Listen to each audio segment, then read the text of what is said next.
بسم الله الرحمن الرحيم وصلى الله وسلم وبارك على سيد الأولين والآخرين المبعوث رحمة للعالمين سيدنا محمد صلى الله عليه وسلم وآله وصحبه أجمعين.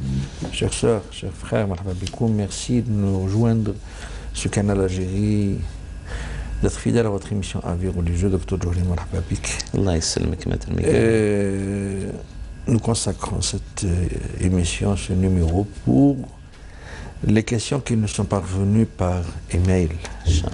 Elles sont tellement nombreuses ces questions, donc nous nous excusons auprès de nos chers téléspectateurs de ne pas ouvrir une ligne téléphonique et nous la consacrons pour les emails.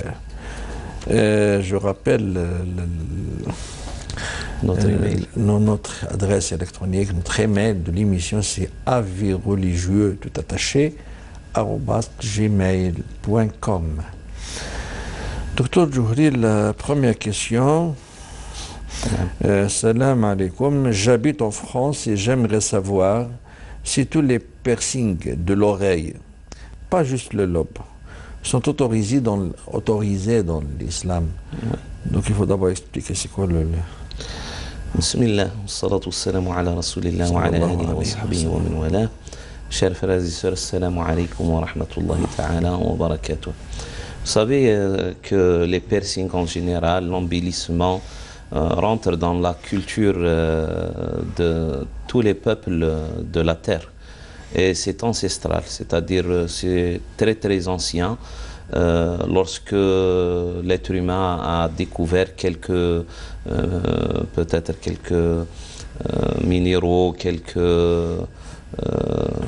matériaux précieux, etc., a essayé depuis la nuit des temps de les utiliser pour l'embellissement, pour se faire beau, etc. Et l'islam a trouvé cette société-là, ou toutes les sociétés du monde, liées à ce type d'embellissement avec ce qu'on appelle les bijoux en général. Hein. Les bijoux, que ce soit de l'or, que ce soit de... voilà, le hulay en général. Et c'est-à-dire, il a essayé un petit peu de régler la situation. Non pas de l'interdire ou peut-être de la promouvoir, mais d'essayer un petit peu de régler cette situation-là pour ne pas tomber dans l'excès. Vous voyez, c'est-à-dire pourquoi ne soit pas une fin en soi. Voilà, ce n'est pas une fin en soi déjà, et puis que ça ne soit pas aussi une manière de créer une différence entre les strates de la société. Vous voyez, il a interdit de prendre l'or ou l'argent comme c'est-à-dire assiette ou autre chose qui est liée à la vaisselle, vous voyez, c'est-à-dire c'est pour ne pas créer cette différence-là entre les gens et ne pas tomber dans l'excès. Ce qui concerne les piercings en général, ce qui est dans les sociétés anciennes, c'est que la femme s'embellit, que ce soit pour c'est-à-dire les mains, que ce soit pour le cou, que ce soit pour les pieds aussi, et puis parfois le visage aussi dans certaines sociétés, telles que qu'il est connu chez les hindous, etc. Et puis pour le lobe de l'oreille, ça existe à peu près dans toutes les sociétés du monde. Je ne dirais pas que le piercing sera autorisé ou pas, mais ça restera. Est-ce qu'il peut porter atteinte? C'est là la règle. Okay. Est-ce qu'un piercing dans un coin de notre corps, voilà, peut porter atteinte à notre santé, que ce soit immédiatement, que ce soit après un certain moment? Est-ce qu'il peut porter atteinte? C'est ça qui guide un petit peu cette réponse qu'on peut donner à notre sœur. S'il n'y a pas atteinte à la santé et les médecins nous disent que, c'est-à-dire faire un piercing au niveau de l'oreille, que ça soit pas dans juste sur le lobe, etc., ne porte pas atteinte à la santé humaine, ça sera, Inch'Allah, permis. Mais avec une certaine tenue de soi, que ça soit pas, c'est-à-dire inscrit dans l'excès de se vêtir avec des bijoux, parce qu'on a vu certaines photos de certains humains qui se transforment avec ces piercings-là. Voilà, c'est ça. Il y en a des gens qui se sont transformés en une armoire de bijoux. Des piercings au niveau du nez, des piercings au niveau de la langue, des piercings au niveau des lèvres, des piercings au niveau... Voilà, c'est ça. Et puis... le monde de voilà, c'est ça. Il ne faut pas que ça tombe dans l'excès. Ces bijoux-là sont faits pour s'embellir, pour avoir une certaine aisance dans nos relations, etc. S'il vous plaît, si vous traduisez ça, والبس ما شئت ما جبت صرفا او مخيله الصرف سي من غير اسراف ولا مخيله المخيله سي الصرف سي l'excès voilà المخيله c'est de c'est-à-dire avoir de l'orgueil et راحت c'est-à-dire la grandeur, voilà, c'est-à-dire la folie de la grandeur, voilà. Il ne faut pas tomber dans cela. Il faut être toujours, Inch'Allah, humble, sans tomber dans l'excès. Ouais. La deuxième question, Dr Djouhri, je vous remercie avant tout pour votre émission et tous les replays que vous nous mettez à disposition. Je vous sollicite car à chaque Ramadan, c'est la confusion entre Al-Imsak, Al-Fajr, Al-Shuruq, etc. Pourriez-vous, s'il vous plaît, nous indiquer à quoi devons-nous nous référer pour l'heure de Suhour dans les calendriers? Avant quel adhan, Fajr, nous ne pouvons plus manger ou boire, premier ou le deuxième. Et pour la prière d'Al-Fajr, nous prions au premier, là où nous entendons Salatu Khayrum. C'est le deuxième, hein? C'est le deuxième. Là, c'est le deuxième. Oui, oui, oui. Ou de deuxième, adhan appel. Donc il faut préciser. Non, c'est très facile. C'est l'adhan officiel pour le commencement du temps de la prière d'Al-Fajr Sobh, qu'on appelle nous As-Sobh. Voilà, le Fajr chez nos frères. C'est recommandé. Voilà, c'est les 2 raka'at qu'on accomplit avant la prière obligatoire. Ça, on l'appelle le Fajr. La prière obligatoire, on l'appelle As-Sobh. Et les deux, on les accomplit après le deuxième adhan, le deuxième appel à la prière, là où il y a As-salatu khayrun mina an-nawm. Il faut préciser, As-salatu khayrun mina an-nawm, c'est pendant le deuxième appel. C'est pas le premier. Voilà. Alors le premier appel est fait pour intervenir les gens, je sais pas, pour les réveiller, etc., pour qu'ils se préparent pour la prière de Subh. Et du même pour l'imsak. Hein? C'est la même chose aussi. On peut manger pendant entre les deux. Voilà, l'intervalle entre les deux appels. Ou là avant. On peut, bien sûr, hein, avant. Et on ne peut pas accomplir le Fajr avant l'avènement de 100 ans. Ça sera après qu'on a entendu le deuxième appel, là où il y a As-salatu khayrun min an-nawm. Vous savez, au temps du prophète, il n'y avait pas As-salat khayrun min an-nawm, ça a été rajouté après. Il y en a qui rapportent que c'est pendant le calife de Sidna Uthman ibn Affan. Le prophète faisait une autre distinction, c'est-à-dire une autre manière pour dire que ça c'est le premier appel, ça c'est le deuxième appel. Alors il a pris, pour avoir cette distinction là auprès des gens, il a pris deux de ses camarades, Sahaba Ridwanullahi alayhim, qui faisaient chacun d'eux l'appel à la prière. Le premier appel, c'était Abdullah ibn Maktoum, l'un de ses compagnons qui le faisait. Alors les gens connaissaient sa manière de l'appel, sa voix, etc. Et le deuxième, c'était Bilal ibn Rabah qui le faisait. Alors le prophète alayhi salam leur disait, mangez, même que vous entendez l'appel à la prière de Abdullah ibn Maktoum, continuez à manger. Mais si vous entendez l'appel à la prière par la voix de Bilal, il faut s'abstenir. Voilà. Tout simple. Tout simplement. La troisième question, docteur, c'est sur la zakat. Oui. Je vis en Italie. J'ai acheté un appartement en Algérie à travers promoteur en 4 tranches.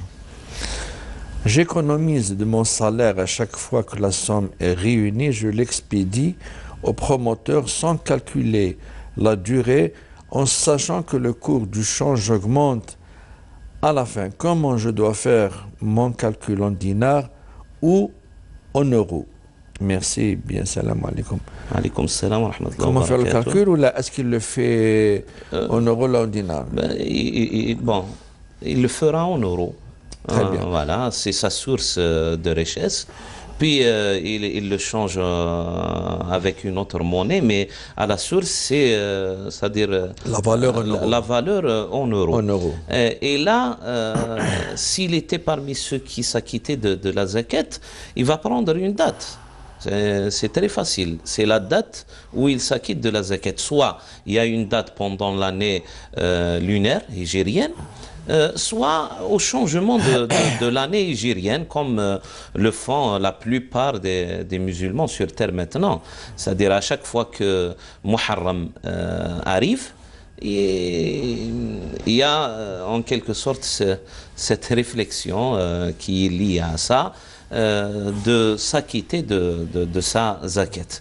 Alors, au changement de l'année, à l'avènement du mois de Muharram, il va faire son inventaire, il va calculer ce qui lui reste, ce qu'il a donné comme tranche, ça y est, il n'est pas, soumis à la zakat, mais ce qui lui reste, parce qu'il a atteint peut-être le quorum, et puis il y a l'écoulement de plusieurs années où il s'acquittait déjà de sa zakat. Il ne cherche pas à se compliquer la vie, cher maître. Il ne va pas chercher à se compliquer la vie.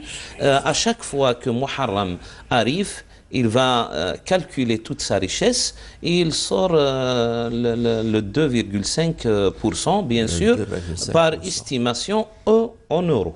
Toujours en euros. Voilà. La question est aussi par rapport à la zakat.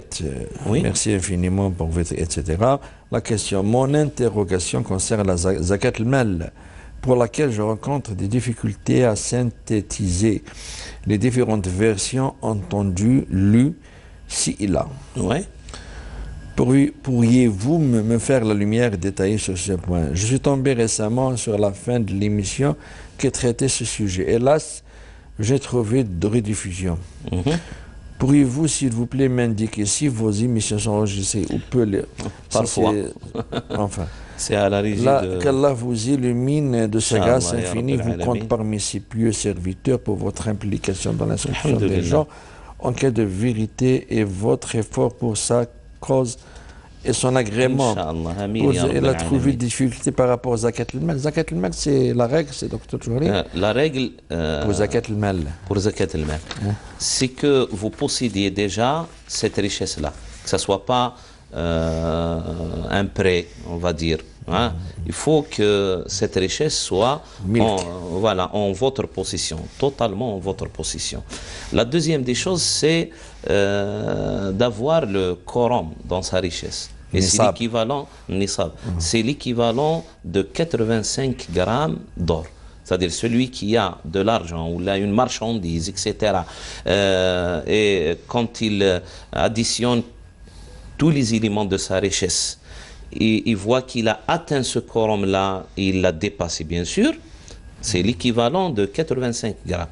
Ici, en Algérie, c'est à peu près, cette année, c'est 55 millions et quelques. de centimes. En Europe, c'est entre, je sais pas, ça varie entre 3000 et 3300 euros. Celui qui a possédé ce quorum-là, il est concerné par la zakat une fois qu'il a atteint le quorum et qu'il a attendu l'écoulement d'une année lunaire et qu'il soit aussi concerné par la zakat parce qu'il a toujours ce quorum-là. C'est-à-dire, une fois qu'on atteint le quorum, nisab, on doit prendre cette date-là comme référence. Hein, que ce soit le 10e du jour Ramadan, le 11e du mois de Shawwal, le 25e du mois de Dhul Hijjah, etc. On va prendre en considération cette date et puis on laisse passer une année. On n'est pas concerné directement par l'acquittement de la zakat. Une fois arrivé la même date, je dois recalculer ma richesse et si je trouve que je dépasse ce quorum-là, c'est-à-dire l'équivalent de la somme de 85 grammes d'or, il faut que, voilà, je me persuade que j'ai atteint le quorum et je suis concerné par la zakat. Combien je vais sortir?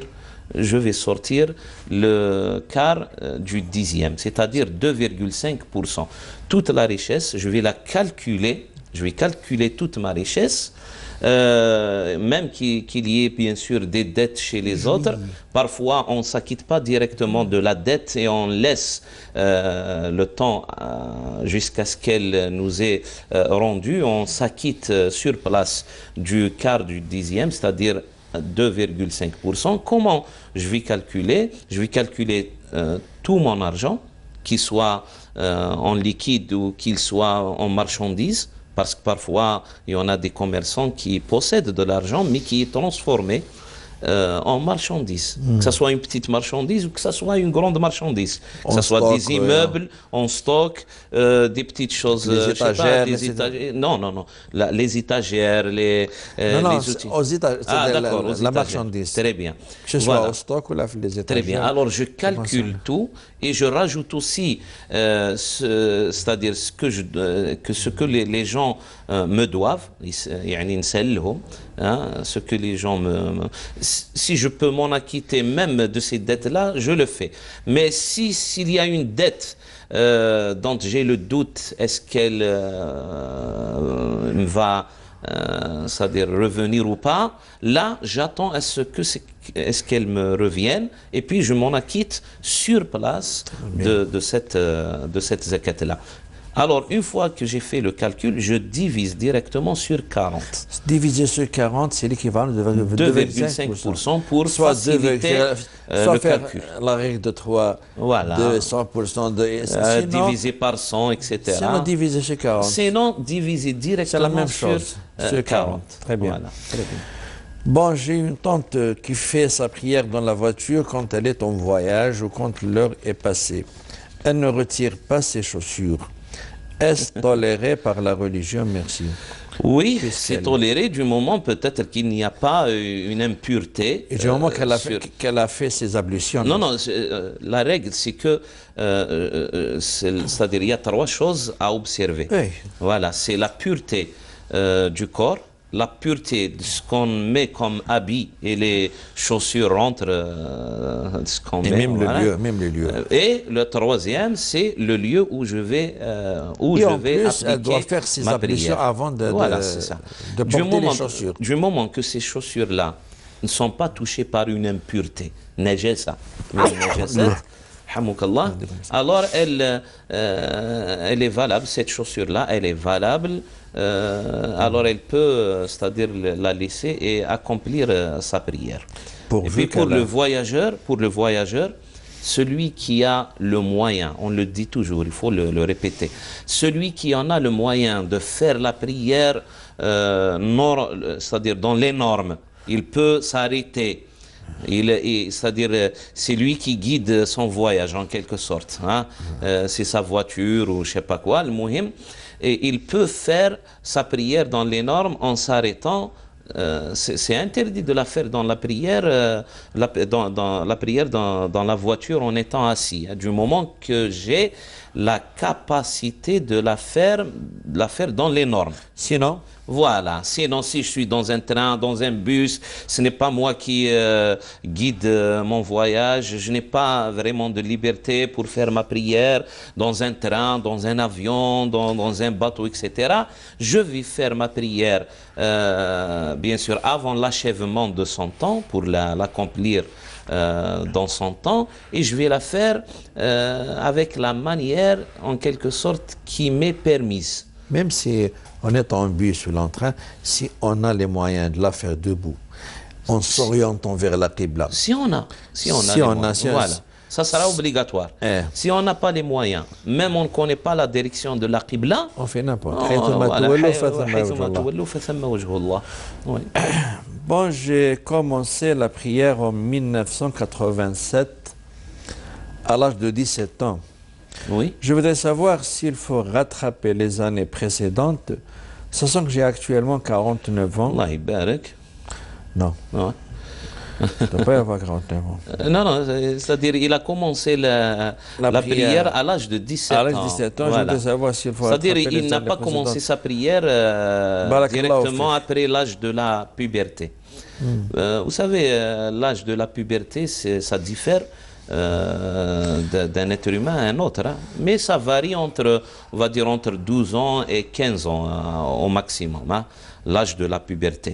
On va trancher que vous avez atteint peut-être l'âge de la puberté, vous le connaissez vous-même, vers l'âge de 15 ans. Ça veut dire que, c'est-à-dire Allah Azza wa Jalla, là où vous devez à Allah Azza wa Jalla, ou là, Allah vous doit, voilà, ou là vous devez à Allah Azza wa Jalla.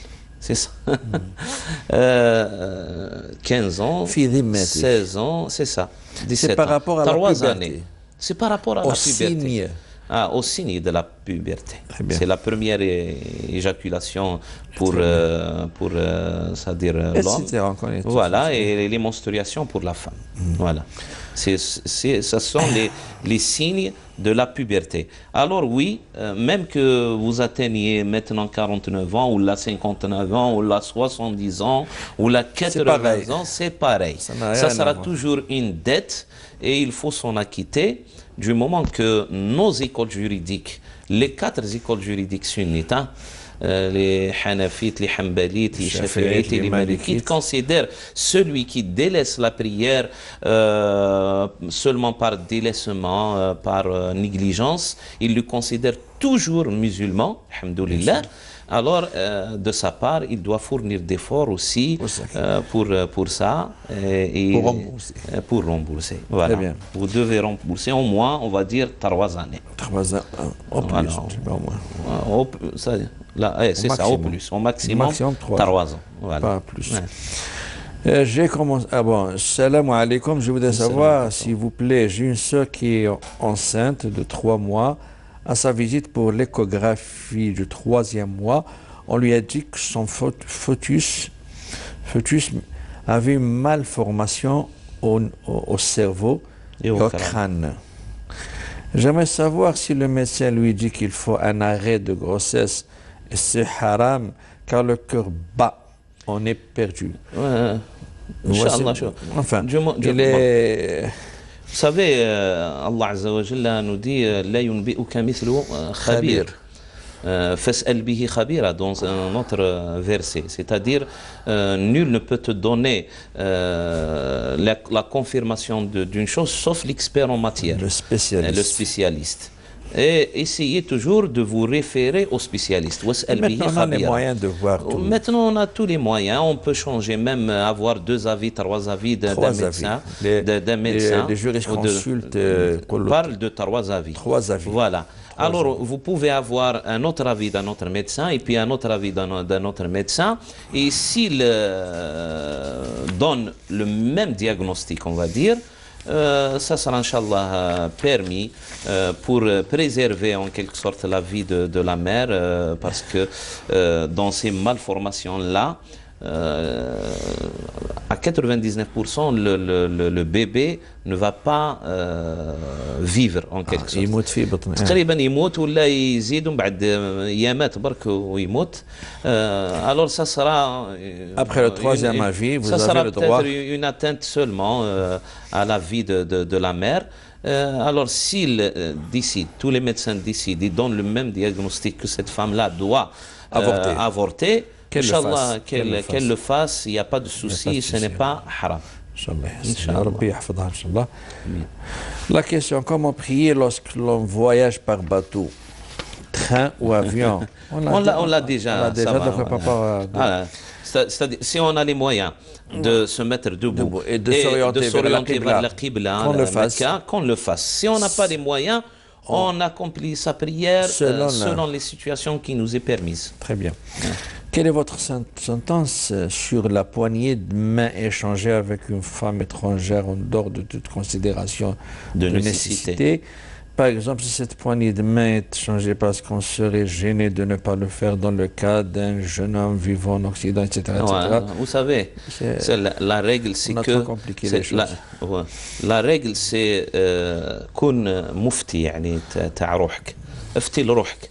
Si vous trouvez qu'il y a une gêne par rapport à cela, vous vous interdisez, c'est-à-dire vous interdisez à vous-même de toucher la main à une femme, ou là, si on parle à une femme, de toucher la main à un homme étranger. Si vous ne trouvez pas de gêne, il n'y a pas vraiment un texte dans le Coran, ou là, un texte dans la tradition du prophète sallallahu alayhi wa sallam qui interdit ça.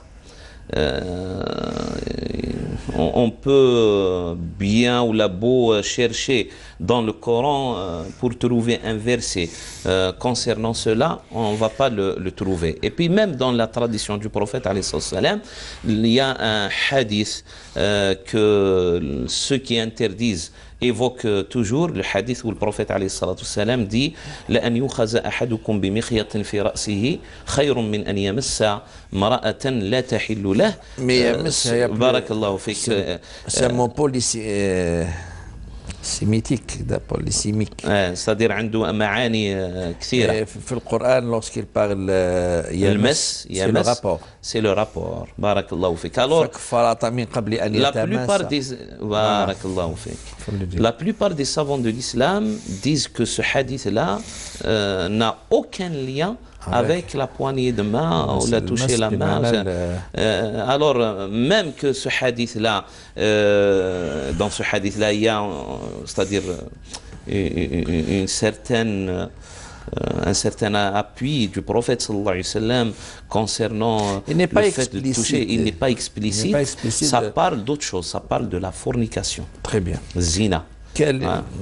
Alors c'est à vous de juger la situation. Mais il n'est pas, à mon avis, moi, il n'est pas interdit par les textes, que ce soit du Coran ou là, de la tradition du prophète sallallahu alayhi wa sallam, le fait de toucher la main à une femme.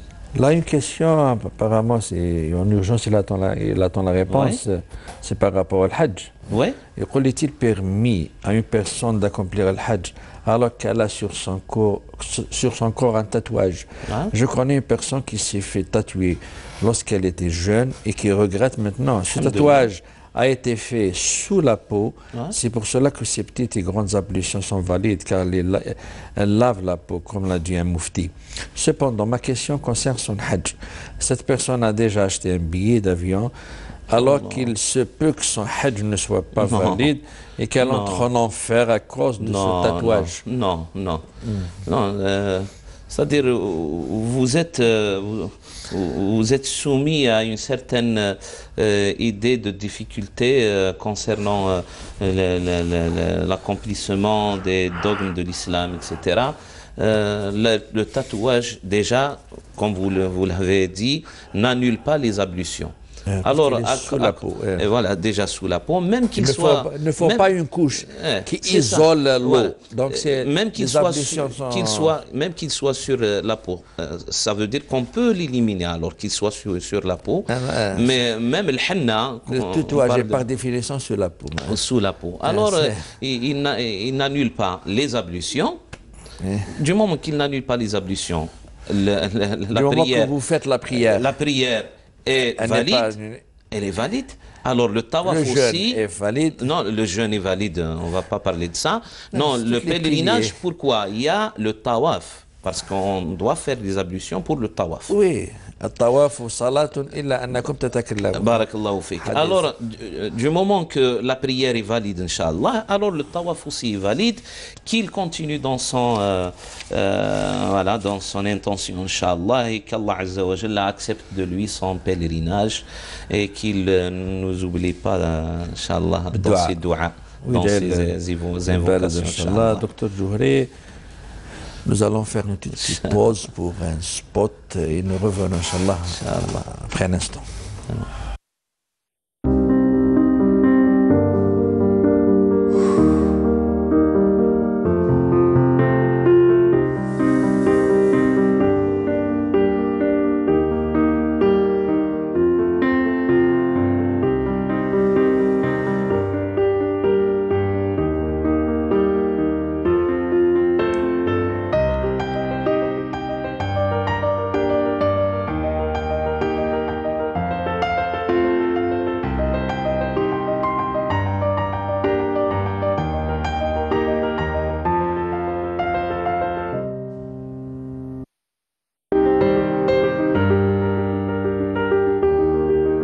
Avis religieux vous est présenté par Arabesque.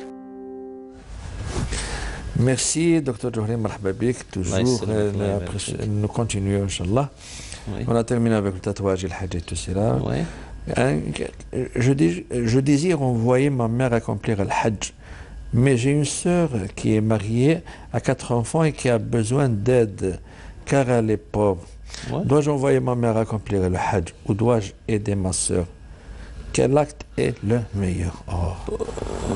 Bon, s'il y a une grande nécessité, c'est-à-dire le hajj de la main, non, c'est une question de survie. C'est-à-dire votre sœur a besoin de cet argent-là, je sais pas, pour faire une intervention chirurgicale ou là, c'est-à-dire une question vraiment de survie, bien sûr, voilà. de survie, hein, hein, de vie ou de mort, comme ils le disent, hein, les autres. Alors là, bien sûr que vous allez aider votre sœur, mais apparemment, c'est-à-dire, elle vit avec son mari, elle a 4 enfants, il y en a beaucoup de gens qui vivent dans la difficulté, mais il y a quelque chose qui est obligatoire par rapport à votre mère, c'est-à-dire l'accomplissement du hajj. Et puis il y a beaucoup de savants qui disent que si le fils, on parle du fils, hein, est riche et que ses parents sont pauvres, ils ne peuvent pas accomplir leur pèlerinage, ça sera une obligation pour lui pour qu'il donne de l'argent suffisant pour ses parents, on parle des parents, hein, ouais, parce qu'ils sont sous sa, normalement, hein, en général, la règle, normalement, ils doivent être sous sa charge, oui, du moment qu'ils sont pauvres. Hein. Alors, et ça rentre aussi dans cela aussi, c'est-à-dire dans ce qui est la bienfaisance auprès de nos parents, de leur fournir toutes les choses nécessaires de la vie, que ce soit pour la survie, que ce soit pour les médicaments, etc., que ce soit aussi pour l'accomplissement du hajj. Alors moi, je préfère que vous donniez votre argent à votre mère pour qu'elle accomplisse le hajj. Ça sera, Inch'Allah, un acte de bienfaisance. Et puis, chez quelques savants, ça sera une obligation pour vous parce que ça concerne la prise en charge de nos parents aussi. Inch'Allah, Inch'Allah. Je désire Allah, ça, je m'appelle Abdel Wahab. Je suis d'Oran, habitant à Marseille. Quelle est la sentence relative à celui qui accomplit le hajj et manque le tawaf al-wada' de l'adieu? C'est le tawaf de l'adieu de la Mecque. Circumambulation de l'adieu, c'est ça? Tawaf al-wada'. Il a manqué tawaf al-wada'. Circumambulation. D'accord, circumambulation. Vous savez, dans notre école juridique malikite, hein, sauf l'école juridique malikite, si vous vous adressez à un autre faqih mufti des autres écoles, que ce soit les Shafi'i, que ce soit les Hanbali, que ce soit les Hanafites, ils vous diront que Tawaf al-Wada', ce dernier Tawaf avec lequel on fait nos adieux à la Mecque, voilà, ils vous diront que c'est un wajib. C'est un wajib, c'est une obligation. Parce que dans le Hajj, il y a la différence entre deux choses qui sont les deux obligatoires. Il y a le pilier, al-rukn, il y en a 4. Et puis il y a d'autres choses qui sont des obligations. Les piliers, on ne peut pas les... c'est-à-dire si on les délaisse, on peut pas s'en racheter avec une chose, sauf l'accomplir. الإحرام عندنا يعني طواف الإفاضة عندنا السعي بين الصفا والمروة والوقوف بعرفة. C'est-à-dire ça, c'est les 4 piliers. Si on les rate, si on ne peut pas les rattraper, retourner pour les faire dans les moments adéquats, voilà, là, notre Hajj sera invalide. Mais concernant les autres obligations, si on les rate, on peut s'en rattraper avec l'émolation d'un mouton, d'un chevreau, etc. Mais le problème, mais cette immolation doit se faire. Non, même quand on est retourné, hein, elle ne doit pas se faire là-bas. Oui. Celui qui n'a pas, c'est-à-dire le hadi, il peut le remplacer avec siyam. Il va jeûner 3 jours au temps de l'Hajj, et 7 jours, quand il sera chez lui, ça fera 10 jours. هكذا صيام 3 أيام في الحج و7 إذا رجعتم. C'est la même chose. C'est la même chose. أنا connais c'est الهدي. Non, c'est la même chose. الهدي يعود أو يكلف في موسم الحج. لا معليش. إذا ما قدرش، شوف، إذا ما قدرش يديروا، il n'a pas pu le faire là-bas, il n'a pas eu les moyens, qu'il jeûne 3 jours et qu'il complète 7 jours après pour avoir les 10 jours qui remplacent l'émolation, c'est-à-dire l'égorgement de ce hadi. C'est l'on a le moyen qu'il est ici. Bon, c'est l'on a le moyen, il est ici. Voilà, il doit, Inch'Allah, donner de l'argent à quelqu'un pour qu'il le fasse là-bas, à la Mecque, l'année prochaine. Très bien. Mais ماشي لازم هو يرجع. Très bien. Voilà, c'est ça. Alors, pour Tawaf al-Wada', selon notre école juridique, il ne rentre pas dans les obligations du Hajj. Il ne rentre pas. Ça veut dire, si même vous le laissez, vous l'oubliez, ou là vous le laissez, il n'y a aucune chose à accomplir par rapport à cela. Pour les piliers, ça. Hein? Là, pour Tawaf al-Wada', ça rentre même pas dans les obligations du Hajj. ماهوش داخل في واجبات الحج. Voilà. Selon l'école juridique malique. Salam alaikum, je voudrais savoir s'il est possible de partir au cimetière sans avoir ses ablutions. Demain, pour la femme, est-il possible d'aller au cimetière pendant les règles? Merci. Oui, c'est possible. Il n'y a pas un texte qui interdit ça. Il y a peut-être quelques textes par rapport à celui qui va faire le lavage du défunt, la prière, ou là, bien sûr la prière, ou là même porter le cercueil du défunt. Là, le prophète salam a recommandé, non pas par obligation, a recommandé pour celui qui lave un mort, un défunt, de faire les grandes ablutions. Il a recommandé à celui qui le porte de faire ces petites ablutions, mais ça rentre toujours dans ce qu'on appelle les recommandations, al-mandoubat, al-mustahabbat. Ce n'est pas une obligation. Alors, il n'y a pas vraiment un texte qui nous oblige de faire nos ablutions avant de rentrer dans un cimetière, même pour la femme, pour rendre visite aux défunts. Voilà, c'est permis, Inch'Allah. Vous le dites, bien sûr. Hein? Le maquillage Oui. Est-il possible de faire la prière avec du maquillage si les ablutions sont encore valables? Oui. S'il n'y a pas quelque chose qui intervient pour rendre ces ablutions-là invalides, voilà, toutes les choses qu'on rajoute au corps, si bien sûr elles sont toujours pures, s'il ne s'agit pas d'une impureté, Bien sûr. Allahu a'lam. كل شيء نجس. ما يكونش شي نجس. Très bien. Voilà, شيء طيب, شيء طاهر, voilà. Comme, je sais pas, du parfum ou là, Etc., autre chose, etc. voilà. Tout ce qui rentre, même qui rentre Maintenant, dedans. si les ablutions ne sont plus valables, là, il Là, faut... on doit enlever cela, même qu'il s'agit du vernis de l'ongle. Parce qu'il fait une couche. On va, voilà, c'est ça. Il isole l'eau. Il isole l'eau pour ne pas y parvenir à la peau. À la peau. Voilà. Là, le vernis d'ongle ou là autre chose, des matières, du maquillage, etc., on doit déjà les enlever avant de refaire ces Mais étant les ablutions. ablutions sont toujours valables, elle peut faire la prière avec son maquillage. Oui, c'est ça. Sans bien problème. sûr, sans problème. Très bien. Inch'Allah. La question, docteur Djouri. Oui. Salam alaikum, mon frère est Alaykoum salam wa décédé, rahmatullah. Oui. célibataire sans enfant.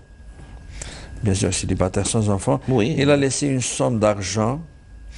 Il y a un père, une mère, un frère et deux sœurs. Comment doit se partager l'héritage? Merci. Alors, il faudrait c'est un tableau là.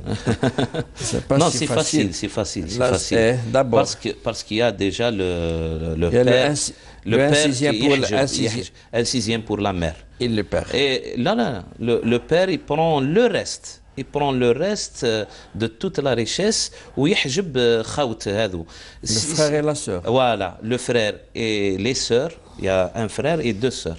Ils n'ont pas le droit dans cet héritage-là. Tout va revenir aux parents. Un sixième pour la mère et tout le reste, Inch'Allah, il va revenir au père. Inch'Allah. Inch'Allah. Bi'idhnillah. Voilà, c'est Voilà, ça. docteur Djouri, il nous reste un peu de temps. C'est la dernière émission pour cette année, pour cette grille. Pour cette grille, Inch'Allah, la prochaine année. Nous avons essayé, nous avons fait de notre mieux pour répondre aux questions de nos chers téléspectateurs. On s'excuse auprès de nos sœurs et de nos frères. Parfois, comme vous le savez, peut-être on le fait ensemble, parfois. C'est-à-dire, on met de côté quelques questions de nos frères. C'est-à-dire on n'a pas répondu à tout le monde parce qu'il y en a beaucoup déjà. Et puis il y a quelques questions qui se répètent, etc. Et parfois quelques questions aussi qui sont ambiguës. Parfois c'est un cas isolé. Voilà, c'est ça. On donne la priorité aux questions. Très bien. Alors on s'excuse auprès d'eux parce que... On les classe par priorité. Ils ont fourni d'efforts pour nous écrire, on les salue déjà. Et on s'excuse auprès d'eux, Inch'Allah, on laisse qu'ils nous comprennent aussi. Voilà.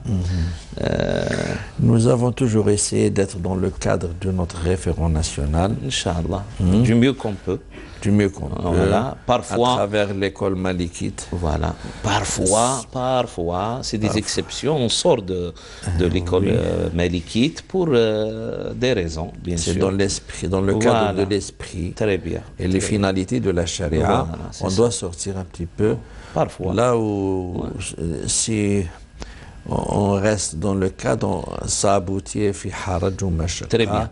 Et puis parfois aussi, cher maître, parfois aussi, surtout concernant la jurisprudence liée aux minorités musulmanes qui vivent en dehors du monde musulman.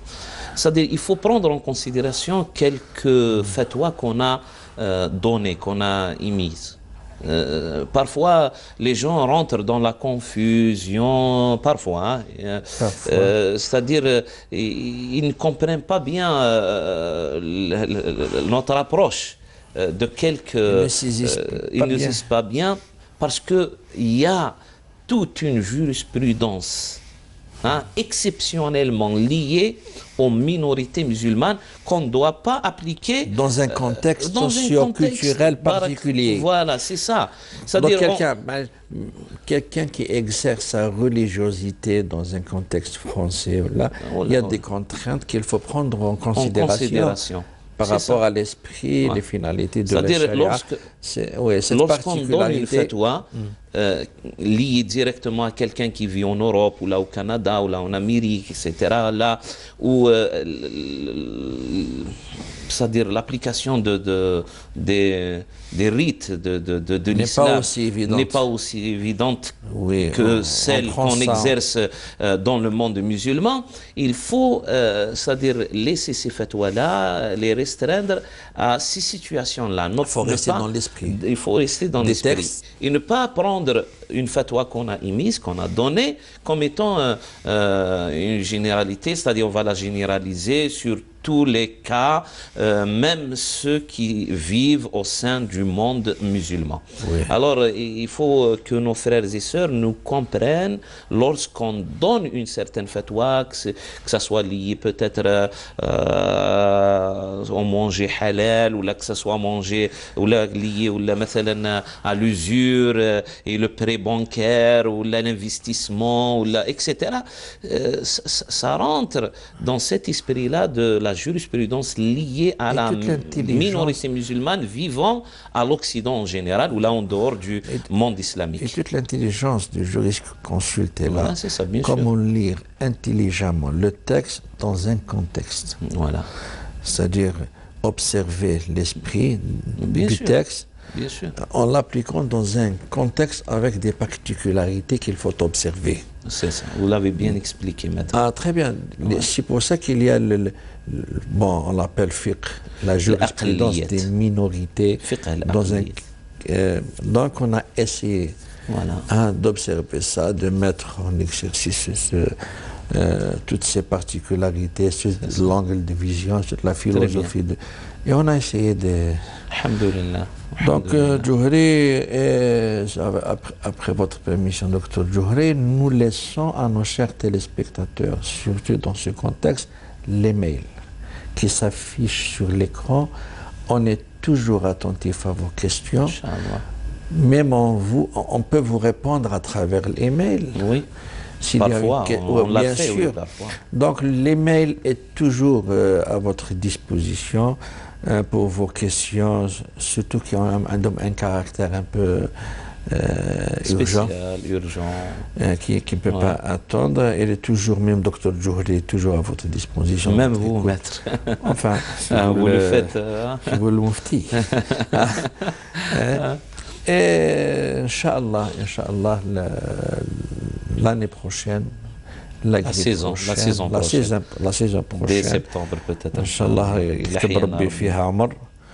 نتلاقاو إن شاء الله. كاين كلمة أخيرة دكتور جو. Non, on souhaite, Inch'Allah, à nos pèlerins déjà un bon accomplissement dans des situations favorables, Inch'Allah, de confort pour qu'ils accomplissent leur pèlerinage. Et puis, on souhaite à tout le monde, Inch'Allah, ceux qui sont malades, un bon rétablissement, ceux qui en ont, Inch'Allah, c'est-à-dire une chose à souhaiter, qu'Allah Azza wa Jalla les amène à l'atteindre, bi'idhnillahi Azza wa Jalla, et on souhaite une bonne continuité aussi à notre émission, Inch'Allah. Eh bien, chers téléspectateurs, merci de nous avoir prêté votre attention durant cette année, de nous avoir suivis. Tahiyat avec toute l'équipe de l'émission Avis religieux. À la tête, Madame Yasmine Ouadia, la réalisatrice, qui ne tolère aucun détail. Toujours كل فريق الكاميرا وومن la technique, et vous salue Inch'Allah d'ici l'année prochaine. دمتم في رعاية الله وحفظه والسلام عليكم ورحمة الله وبركاته.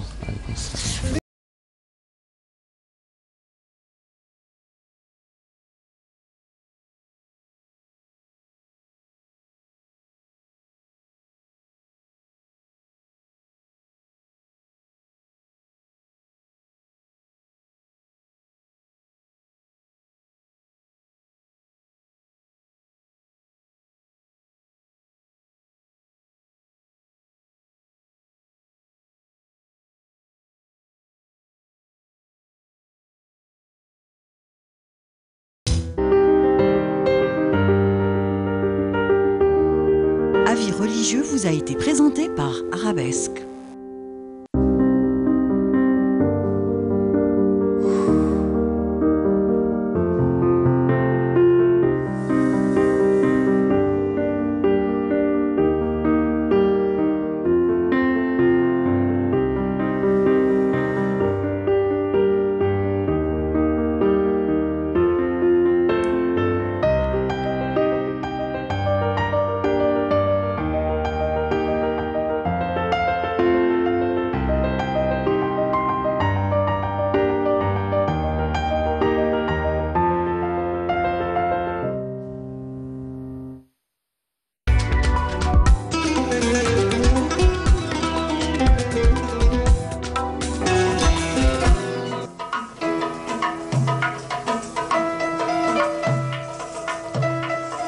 Ahlan wa sahlan, ravi de vous retrouver mes amis en direct de Canal Algérie, toujours avec Touahachta Bladi avec